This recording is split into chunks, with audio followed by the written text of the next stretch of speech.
आज के व्याख्यान में हम काव्यशास्त्र के अंतर्गत काव्य प्रयोजन को समझेंगे। इससे पहले हमने काव्य हेतु को समझा। काव्य प्रयोजन अर्थात काव्य रचना का उद्देश्य। काव्य किस उद्देश्य से लिखा जाता है तथा किस उद्देश्य से पढ़ा जाता है, काव्य का प्रयोजन क्या होता है, इसी को हम समझेंगे। आचार्य भामह के अनुसार उन्होंने अपने ग्रंथ काव्यालंकार में काव्य प्रयोजन की चर्चा की है। उन्होंने कहा, धर्म, अर्थ, काम, मोक्ष की प्राप्ति कलाओं में निपुणता के साथ साथ उत्तम काव्य से कीर्ति और प्रीति, प्रीति का अर्थ यहाँ पर आनंद है, कीर्ति और प्रीति की भी प्राप्ति होती है। और भामह के प्रयोजन व्यापक हैं तथा इनमें कवि और पाठक दोनों के काव्य प्रयोजनों की चर्चा की गई है। आचार्य वामन के अनुसार काव्य के दो प्रमुख प्रयोजन होते हैं, प्रीति अथवा आनंद साधना, कीर्ति अथवा यश की प्राप्ति। आचार्य कुंतक ने फक्रोक्त जीवित में काव्य का प्रयोजन बताया कि व्यवहार ज्ञान, आनंद की उपलब्धि एवं पुरुषार्थ ही काव्य का प्रयोजन है।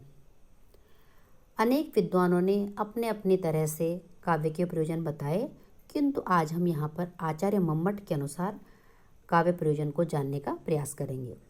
आचार्य मम्मट ने अपने ग्रंथ काव्य प्रकाश में काव्य प्रयोजन पर चर्चा करते हुए लिखा, काव्यम यशसे अर्थकृते व्यवहार विदे शिवेत्तर छतये सद्य परिनिवृत्तये कांता संबित तयोपदेश युजे। अर्थात काव्य का क्या प्रयोजन है? यश की प्राप्ति, अर्थ की प्राप्ति, व्यवहार ज्ञान, अमंगल की शांति, अलौकिक आनंद, कांता के समान उपदेश। आचार्य मम्मट के अनुसार हम काव्य के प्रयोजनों को समझेंगे। पहला है यश की प्राप्ति, अर्थात काव्य का मुख्य जो प्रयोजन है वो है यश की प्राप्ति। काव्य रचना करके अनेक कवि ऐसे हुए हैं जिन्होंने अक्षय यश प्राप्त किया है।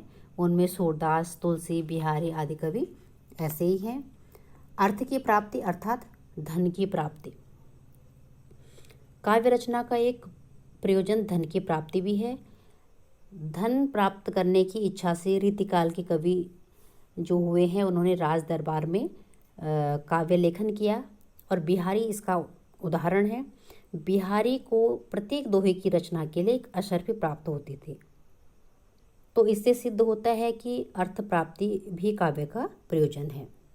व्यवहार ज्ञान, काव्य के अनुशीलन से उचित व्यवहार की शिक्षा मिलती है। सिर्फ व्यवहार को उत्तम करना है। पंचतंत्र, नीति शतक जैसे ग्रंथ से व्यवहार का ज्ञान मिलता है और उससे व्यवहार उत्तम होता है। शिवेत्तर छतई अमंगल का विनाश और कल्याण का विधान। शिव अर्थात कल्याण, शिव के इतर अर्थात जो अकल्याणकारी है। अमंगल का विनाश करके और कल्याण का विधान करना भी काव्य का एक प्रयोजन है। अर्थात अपने युग से समाज को अनिष्ट से बचाने के लिए बहुत से कवियों ने काव्य की रचनाएं की हैं। धर्मवीर भारती का एक उदाहरण हम ले सकते हैं कि उनका एक गीति नाट्य है अंधा युग, जिसमें कि यह दिखाया गया है कि किस प्रकार परमाणु अस्त्रों से सभी का नुकसान है या सभी को हानि पहुंचती है, चाहे वो जीतने वाला देश हो या फिर हारने वाला देश। आत्म शांति, काव्य को पढ़ने से या सुनने से तुरंत ही आनंद का अनुभव होता है या फिर परम शांति मिलती है। क्योंकि काव्य को ब्रह्मानंद सहोदर कहा गया है, तो काव्य का एक प्रयोजन आत्म शांति भी है। कांता संमित उपदेश, अर्थात काव्य प्रियतमा के समान मधुर उपदेश देने वाला होता है। उपदेश कई तरह के होते हैं, जैसे प्रभु सम्मित उपदेश, मित्र सम्मित उपदेश और कांता सम्मित उपदेश। प्रभु का अर्थ यहाँ पर स्वामी है कि स्वामी कोई भी उपदेश देता है वह मानव के हित के लिए होता है, लेकिन उसमें रुचि नहीं होती है। मित्र उपदेश देता है जिसकी अवहेलना भी हम कर सकते हैं, अर्थात उसके उपदेश को नहीं मानते हैं। किंतु काव्य कैसा है?